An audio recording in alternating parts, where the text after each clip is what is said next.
Those who know do not speak. Those who speak do not know. A journey of 1,000 miles begins with a single step. These wise phrases, which you've no doubt heard before, are over 2,000 years old. They come from Lao Tzu's Tao Te Ching, what many people consider to be the founding document of Taoism. This organized religious tradition is known for its care for nature, peace, and going with the flow. But what exactly is Taoism? What do yin and yang and qi mean? And what does it all have to do with Obi-Wan Kenobi? Well, let's find out. First of all, is it Taoism or Taoism?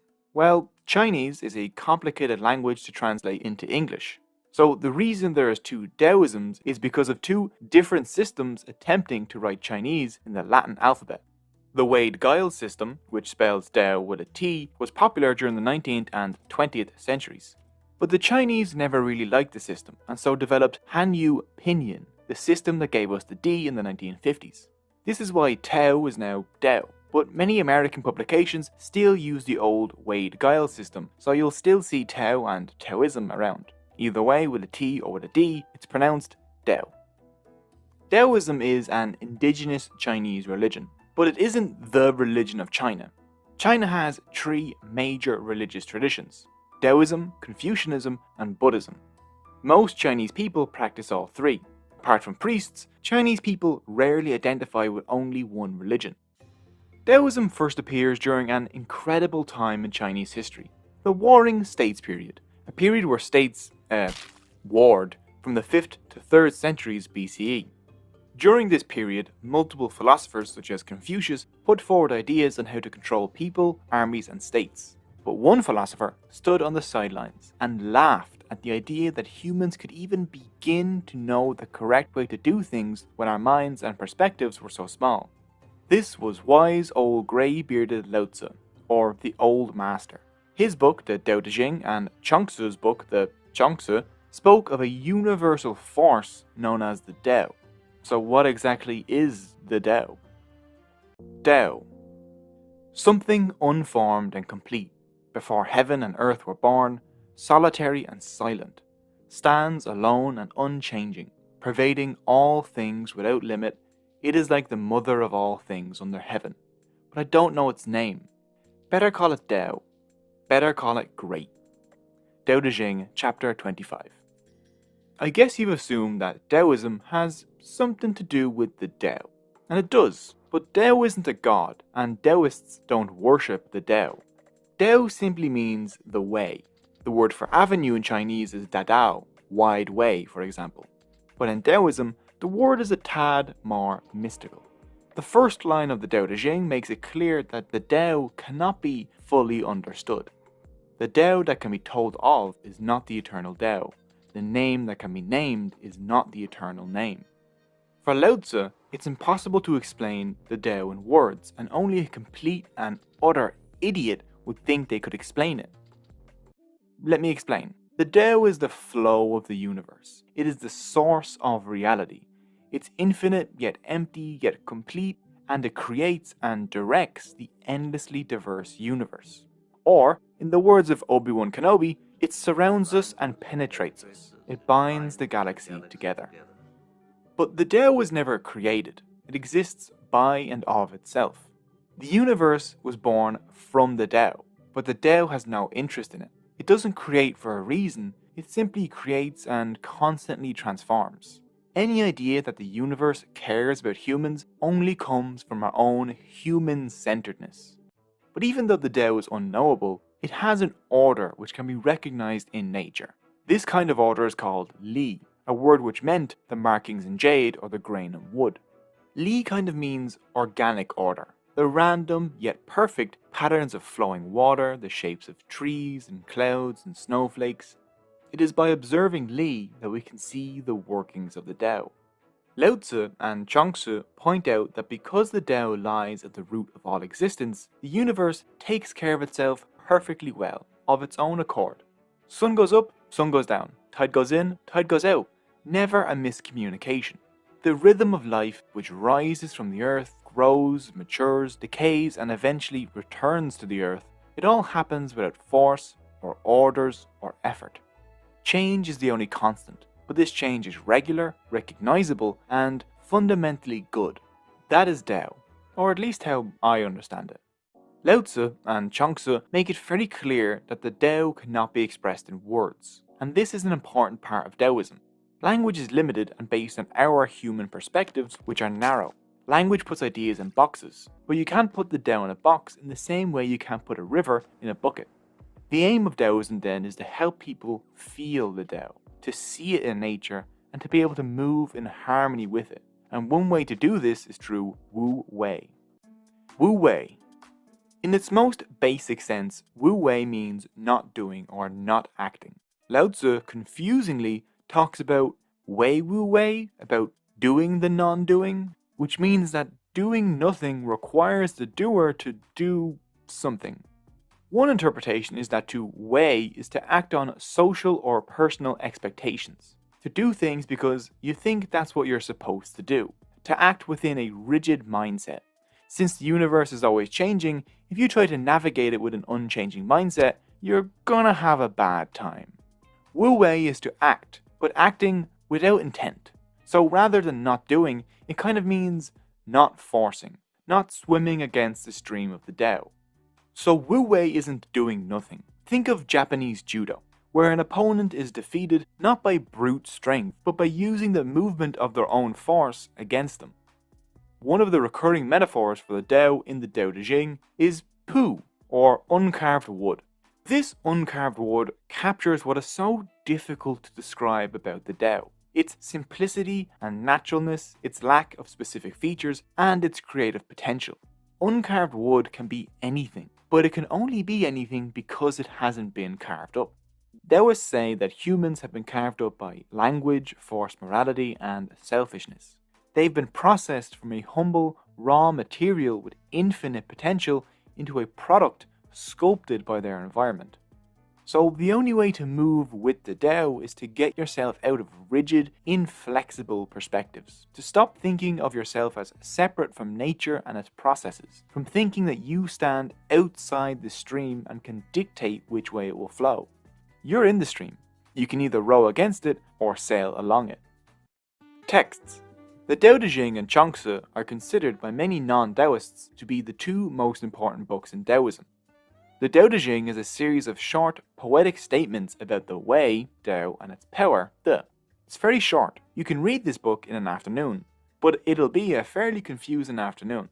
Some of its sayings, such as the journey of 1,000 miles starts with a single step, are fairly easy to understand. Others, like good knots have no rope but cannot be untied, and govern big countries like you cook a little fish, are a bit trickier.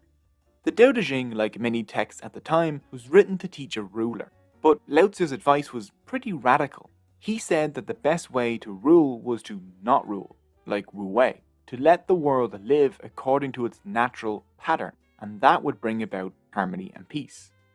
The Tao Te Ching can be interpreted many different ways, which is why it's been translated into English more times than any other book except the Bible, and it's fully made its way into pop culture. You can now learn about the Tao of Meow, the Tao of dating, the Tao of network security monitoring, the Tao of horses, the Tao of banjo, and even the Tao of Bill Murray. Next to Lao Tzu, no other Taoist commands more attention than Chuang-Tzu.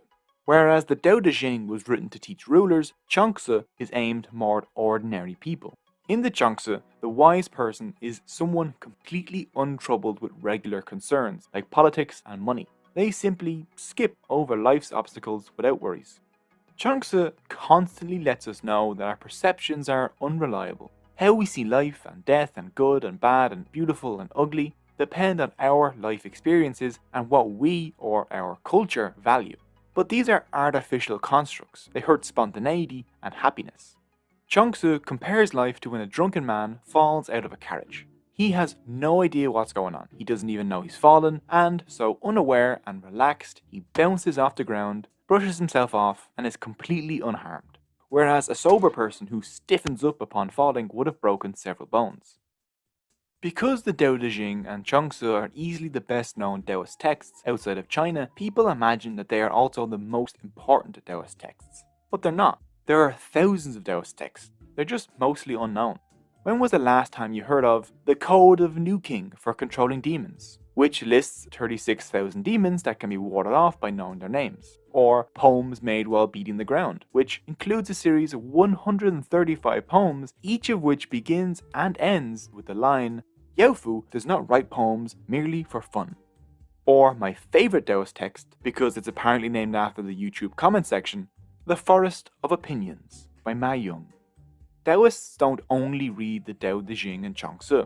They function as ingredients, not gospel, in the complicated stew of Taoism. All the recognized Taoist scriptures are assembled in a massive collection called the Taoist Canon, which contains about 1,500 texts. There is so much information in these texts that To Yu discovered a cure for malaria in a Taoist text called Emergency Prescriptions Kept Up One's Sleeve, and won a Nobel Prize for it. Yin and Yang. The Taoists see an order in the world. Things grow from the earth, they mature, they age, they die, and then they return to the earth in a recognizable pattern. The name for this pattern is Yin and Yang. To understand the meaning of Yin and Yang in Taoism, let's look at its original meaning, which was the shady and sunny sides of a hill. The shady and sunny sides of hills are always changing. The side that is in the sun in the morning will be in the shade in the afternoon, and vice versa. And this goes to show how nothing in the world ever stays the same. And that cycle goes on forever. The shady side isn't better than the sunny side. Neither is preferable, and neither can really exist without the other. Something can only be yin until it reaches peak yin, and then it will transition into yang, and that will go back and forth. So there can be no growth without decline, no joy without sadness, and no life without death. Qi. Much like yin and yang, the word qi has made its way into pop culture. What is qi? Well, in modern Chinese, the word means air. The Chinese term for balloon is qi ball, for example. But just like the Tao, in Taoist thought, qi is more complicated than its original meaning. Qi refers to the stuff or energy that makes up and connects the universe. Solids, liquids, gases, they're all composed of qi, but so are less material things like energy, thoughts, and willpower. Qi flows through your body. When the qi is flowing, you stay alive. When the qi stops, you're dead. Everyone gets a certain amount of qi at birth and uses it throughout life. By cultivating good qi through breathing exercises, diet, and meditation, you can live longer and better connect with the Tao. Taoists see the heavens, the earth, and the body as reflections of each other, so a stimulus in one area will ripple into all the other areas. We're all interrelated parts of one organic network, and qi connects this network. It's like the internet, but for all of reality. So Taoist belief has just as much to do with ritual and faith as it does with physical exercise, forms of meditation, and diet. This is why breathing and physical exercises have become kind of the face of Taoism. Tai Chi is probably the main thing non-Chinese people associate with Taoism. So let's have a look at it. Its full name is Tai Chi Chuan, and I know I said that wrong. It means the boxing of the great ultimate. It's an inner boxing, one that focuses on the internal circulation of qi rather than brute strength. The philosophy of Tai Chi is not to resist an incoming force, but to meet it with softness until the incoming force exhausts itself or can be safely redirected. Non-combat Tai Chi, the one you see elderly people doing in parks, is a slowed down version. It stimulates blood circulation, relaxation, and helps qi flow more freely through the body. Tai Chi is considered a great exercise for those with low mobility. Gods and Goddesses. While Lao Tzu is usually credited as the founder of Taoism, the person who most deserves the title is Chang Daoling. In 142 CE, he received a revelation from the most elevated Lord Lao, the God version of Lao Tzu. Lord Lao revealed to Chang that the heavens were organized in a celestial bureaucracy. Like it says in the Tao Te Ching, the earth is a reflection of the heavens. So if there is a bureaucracy on earth, it's because there was already one in heaven. Chang and his followers were given special access to a network of celestial bureaucrats who control the fates of people in this world and the next. So, for example, if you had a family member that you were afraid might not get into heaven, you could contact your local Taoist priest, they would do a ritual, and you could kind of state your case to the relevant celestial bureaucrat. The group Chang founded was called the Way of the Celestial Masters, and Chang served as the first celestial master. While Lao Tzu and Chuang Tzu wrote centuries before this group appeared, This was the first time a group of organized people had got together and consciously did Taoism. Many of the features you associate with organized religion, like gods, priests, sacred texts, and rituals, show up first in Taoism with the Way of the Celestial Masters. Now, the Way of the Celestial Masters didn't last, but their ideas influenced all future Taoist groups. Many people believe Taoism is a religion without gods. That isn't true. While the Tao Te Ching does not mention gods, Taoism is full of them.